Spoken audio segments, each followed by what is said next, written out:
আপনি যতই ভালো হন, দেখবেন সবাই কিন্তু আপনাকে পছন্দ করছে না। আপনি হয়তো সাহায্য করছেন, হাসি মুখে কথাও বলছেন, তারপরও দেখবেন কেউ না কেউ আপনাকে অবহেলা করছে। তখন মনে হয়, আমি কি আসলেই যথেষ্ট নই? আসলে প্রবলেমটা আপনার মধ্যে নয়। আপনি এখনও শেখেননি নিজেকে মূল্য দেওয়া। তাই অন্যের অবহেলার পাত্র হতে না চাইলে এই ৩টি কথা মনে রাখতে পারেন। যে নিজেকে মূল্য দিতে জানে না, পুরো পৃথিবীও তাকে মূল্য দিতে জানে না। আমরা বেশিরভাগ সময় অন্যদেরকে খুশি করতে গিয়ে নিজের সময়, ইচ্ছা, সম্মান সবকিছুই বিসর্জন দেই।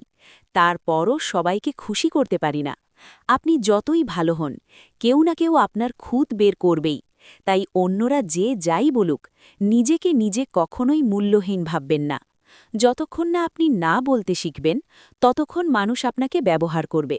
সত্যিকারের সম্মান তখনই আসে যখন আপনি নিজের জন্য দাঁড়াকে শিখেন।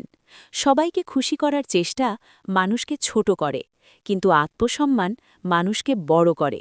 মনে রাখবেন, লোকেরা সবাইকে ভালোবাসে না, কিন্তু যে মানুষটা নিজেকে ভালোবাসে, একদিন পুরো পৃথিবী তাকে শ্রদ্ধা করতে বাধ্য হয়।